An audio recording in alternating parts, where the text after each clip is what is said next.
एक राइटर ने अपने बच्चों का ख्याल रखने के लिए एक नैनी को हायर किया, पर ये नैनी हस्बैंड और वाइफ के बीच में एक दरार बन जाती है। हेलो फ्रेंड्स, आज मैं आपको डेडली इल्यूजन्स ये 2021 की एक thriller mystery Hollywood movie explain करने वाला हूँ। इस मूवी में अलग अलग ट्विस्ट एंड टर्न्स आते हैं, तो इसे अंत तक जरूर देखिएगा।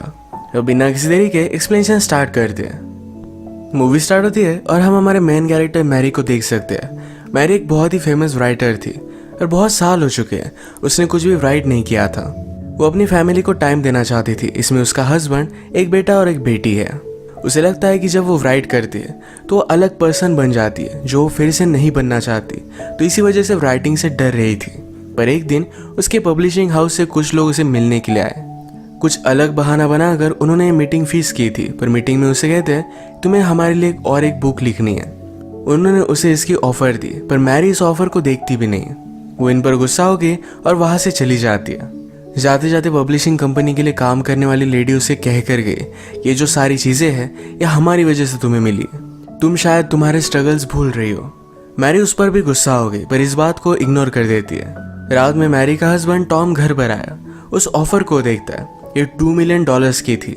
इतने सारे पैसे मैरी ने पूरी बुक्स लिखकर भी नहीं कमाए थे। इस बात से वो बहुत ही ज्यादा सरप्राइज्ड हो गया। वो मैरी से कहता है कि तुम्हें इसे सीरियसली कंसीडर करना चाहिए। वो मैरी को कुछ डायरेक्टली बता नहीं पा रहा था, पर रात में उससे वो बात करता है। कहता है हमने जो पैसे सेव करके रखे थे उसमें से हाफ उसने वेस्ट कर दिए। ये पैसे उनके रिटायरमेंट के लिए थे। मैरी इस बात से डिस्टर्ब हो जाती है, पर अब उसे बुक लिखनी ही पड़ेगी क्योंकि उसके पास दूसरा कोई ऑप्शन नहीं है। अगले दिन मैरी अपने फ्रेंड इलीन के साथ स्पा में गई हुई थी। उसे सारी प्रॉब्लम बता रही थी। मैरी अपने बच्चों के लिए वरी करती है कि अगर वो बुक लिखेगी तो अलग पर्सन बन जाती है, अपने बच्चों का अच्छे से ख्याल नहीं रख पाएगी। इलेन ने कहा कि उनका ख्याल रखने के लिए तुम एक लड़की हायर कर सकती हो। मैरी को बात पहले सही नहीं लगती, पर फिर भी उसे वो ट्राई करती है। अलग अलग लड़कियों का उसने इंटरव्यू लिया। फिर लास्ट में ग्रेस आई। मैरी कॉफी बनाने के लिए गई, तभी ग्रेस कुछ पढ़ रही थी। मैरी को बात बहुत अच्छी लगती है। उसे लगता है कि अगर उसके बच्चे ग्रेस को बुक्स पढ़ता हुआ देखे तो वो भी बुक्स पढ़ सकते हैं। इन्होंने फिर बुक्स को लेकर डिस्कशन किया और मैरी को ग्रेस बहुत अच्छी लगी थी। थोड़ी देर में यहाँ बच्चे भी आ गए। ग्रेस उनके साथ बहुत ही अच्छे से बात करती है। ग्रेस ने घर में मैरी की बुक देखी और ये देखकर वो बहुत ही एक्साइटेड हो गई कि वो एक्चुअल राइटर के घर में है। ग्रेस का सारा बिहेवियर देखकर मैरी उसे हायर कर लेती है। एक दिन बच्चे स्विमिंग पूल में खेलने की जिद कर रहे थे, पर ग्रेस ने अपने कपड़े लाए नहीं थे। मैरी ने फिर अपनी यंग एज का स्विम सूट उसे दे दिया। मैरी की फ्रेंड इलेन भी यहाँ आई हुई थी। उसे कहती है तुम जरा इसे सावधान रहना, तुम्हारा हस्बैंड और इसके बीच में कुछ भी हो सकता है। मैरी ग्रेस को बहुत ही सीधी सादी समझती है। वो कभी भी इमेजिन नहीं करती कि ऐसा कुछ भी हो सकता है।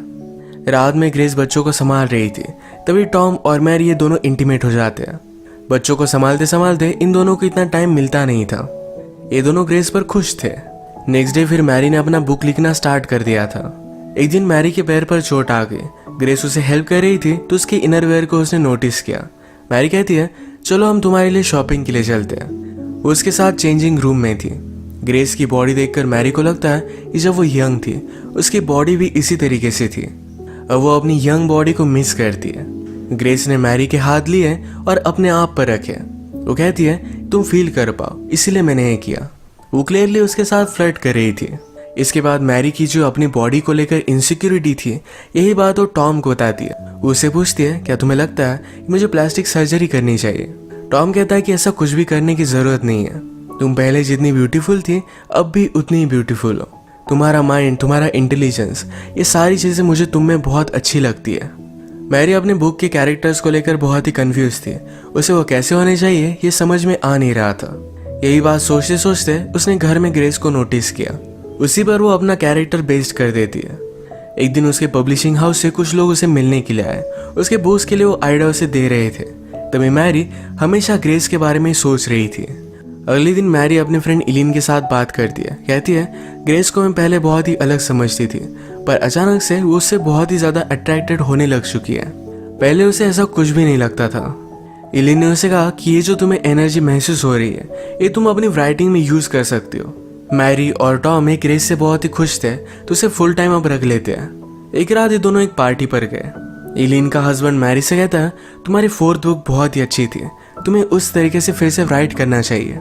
मैरी कहती है, जब मैंने उस बुक को लिखा था तो मेरी लाइफ में मैं बहुत ही डार्क प्लेस पे थी और फिर से उस प्लेस पर नहीं जाना चाहती।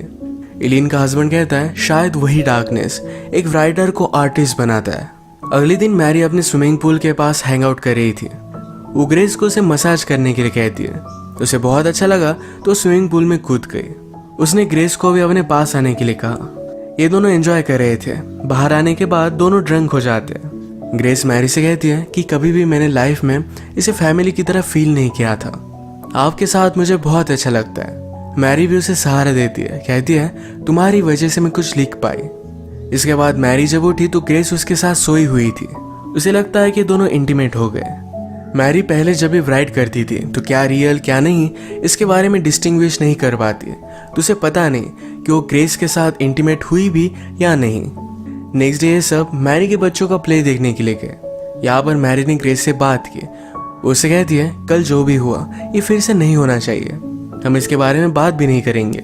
ग्रेस कहती है कि कल कुछ भी नहीं हुआ। मैरी को लगता है कि ग्रेस उसकी बात समझ गई। मैरी अब भी ग्रेस को अपने दिमाग से निकाल नहीं पा रही थी। एक दिन वो बात लेते हुए इमेजिन करती है कि ग्रेस उसके पास आए, उसे प्लीज कर रही है। मैरी का बुक का काम और भी ज्यादा बढ़ चुका था। उसे बच्चे डिस्टर्ब ना करे, इसलिए टॉम बच्चों और ग्रेस को लेकर लंच के लिए बाहर आ गया। ये बात एलिन नोटिस करती है। उसे लगता है कि शायद टॉम और ग्रेस के बीच में कुछ अफेयर है। टॉम को आज लंच करते हुए ग्रेस बहुत ही अलग लगती है। वो हमेशा शर्मीली होती है पर आज बहुत ही ज्यादा कॉन्फिडेंट है। वो जानबूझकर टॉम को रिझाने की कोशिश कर रही थी और यह भी वर्क कर रहा था।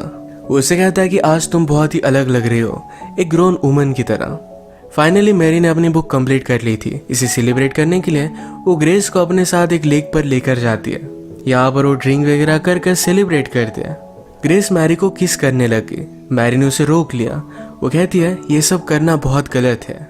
मैं जब तुम्हें देखती हूँ तो अपने आप को पाती हूँ। तुम बहुत परफेक्ट हो, पर हम ये सब नहीं कर सकते। जब वो घर जाने के लिए फिर से अपने बाइसिकल के पास आए तो किसी ने टायर को पंचर कर दिया था। रात में लेट घर पर पहुंचते तो एलिन और टॉम बात कर रहे थे। मैरी ने उसे पूछा कि तुम यहाँ क्यों हो। एलिन कहती है कि मुझे लगता है कि टॉम और ग्रेस के बीच में अफेयर चल रहा है, इसी के बारे में बात करने के लिए मैं आई हुई थी।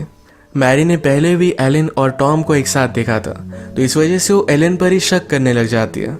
एलिन भी इस बात पर गुस्सा होगी। उससे कहती है, तुम मेरी बेस्ट फ्रेंड हो, तुम्हारे साथ मैं ऐसा कभी भी नहीं कर सकती। इसके बाद वो यहाँ से चली गई। डिनर का प्रिपरेशन करते वक्त ग्रेस और मैरी एक साथ थे, तो इसमें ग्रेस मैरी को प्लीज करने लगती है।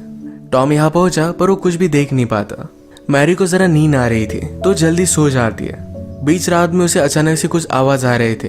वो देखने के लिए गई तो ग्रेस और टॉम इंटीमेट हो रहे थे। ग्रेस से नोटिस करती है पर टॉम को कहती है उसने स्लीपिंग पिल्स ली हुई है, वो जब उठेगी तो उसे कुछ भी याद नहीं रहेगा। उठने पर मैरी को सब कुछ याद था। वो देखती है कि ग्रेस उसकी फैमिली के साथ डिनर कर रही थी। इस बात पर वो बहुत ज्यादा गुस्सा हो गई। उसने ग्रेस को बाहर निकाल दिया। रात में वो टॉम से फाइट करती, कहती है मैंने इस फैमिली के लिए सब कुछ सैक्रिफाइस कर दिया, मेरे करियर को भी छोड़ दिया, और मुझे इसके बदले में क्या मिला?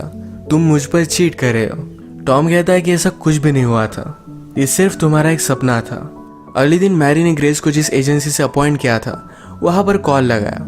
वहां से उसे पता चलता है कि उनके एजेंसी में ग्रेस नाम की कोई भी लड़की काम नहीं करती। मैरी बहुत ही ज्यादा सस्पिशियस हो गई। अब ग्रेस के बारे में और भी इंफॉर्मेशन निकालने के लिए निकल पड़ती है। ग्रेस जो बुक पढ़ रही थी उसी बुक की इंक्वायरी उसने लाइब्रेरी में की।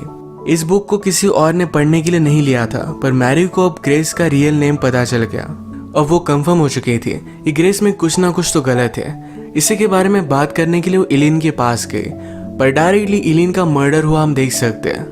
मैरी ने पुलिस को कॉल किया, पर पुलिस का प्राइम सस्पेक्ट मैरी ही बन जाती है, क्योंकि जिस नाइफ से एलिन का मर्डर किया था उस नाइफ पर मैरी के फिंगरप्रिंट्स थे। सीसीटीवी कैमरे में मैरी की तरह ड्रेसअप की हुई एक लड़की वहां पर गई हुई थी।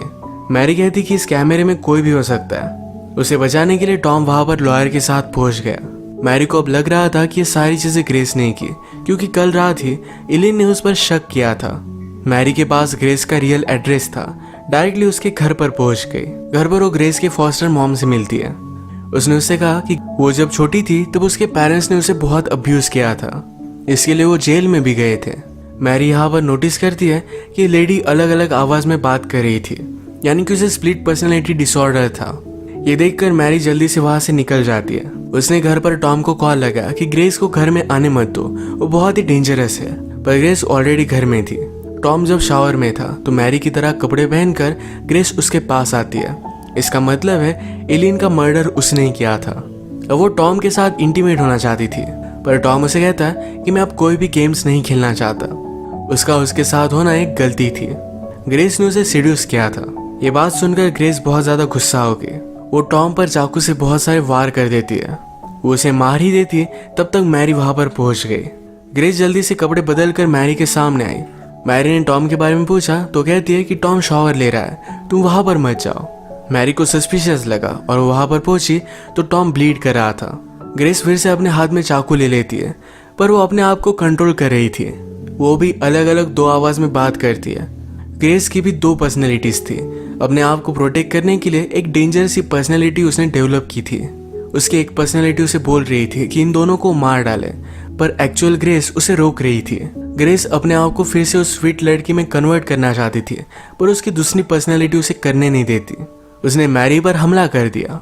ग्रेस की सेकंड पर्सनैलिटी बोली कि तुम मैरी से प्यार करने लग गई, इसलिए मुझे मारना चाहती थी। ये इविल पर्सनैलिटी पूरी तरीके से कंट्रोल ले लेती है। वो मैरी को मारने वाली थी, पर मैरी ने उसके सर पर हमला कर उसे बेहोश कर दिया। अब इसके बाद मूवी में डायरेक्टली 1 साल बीत चुका है। मैरी ने अपनी बुक कंप्लीट कर ली है। वो अपने फैमिली के साथ बहुत ही खुश हम देख सकते हैं। मूवी के एंड सीन में वो ग्रेस से मिलने के लिए गई। मैरी ने उसे हॉस्पिटल में एडमिट कर दिया है। उसे ठीक होने में हेल्प कर रही है। ग्रेस की जो एक्चुअल पर्सनैलिटी थी ये बहुत अच्छी थी और इसी को सेव करने के लिए मैरी उसे हेल्प कर रही है। ये दोनों अब बहुत ही अच्छी फ्रेंड्स है। इसी के साथ ये मूवी एंड हो जाती है। ग्रेस बचपन में अब्यूज हुई थी, तो इसी वजह से हमेशा से फैमिली को पाना चाहती थी। वो जब मैरी की फैमिली से मिली तो यही खुद के लिए स्टील करना चाहती थी। फिर उसकी अलग पर्सनैलिटी उस पर हावी होने लग गई। उसी पर्सनैलिटी के वश में आकर उसने ये सारी चीजें की थी। तो इसी के साथ आज का वीडियो हम खत्म करते हैं। अगर आपको एक्सप्लेनेशन अच्छा लगा तो प्लीज इसे लाइक और कमेंट जरूर कर दीजिएगा। मैं बहुत सारी मूवीज लेकर आता रहता हूँ, तो प्लीज इस चैनल को सब्सक्राइब कर दीजिए। बेल नोटिफिकेशन आइकन दबाना मत भूलिएगा। हम फिर से मिलेंगे और एक नई मूवी के साथ। तब तक के लिए थैंक यू और आप अपने आप का ख्याल रखिए।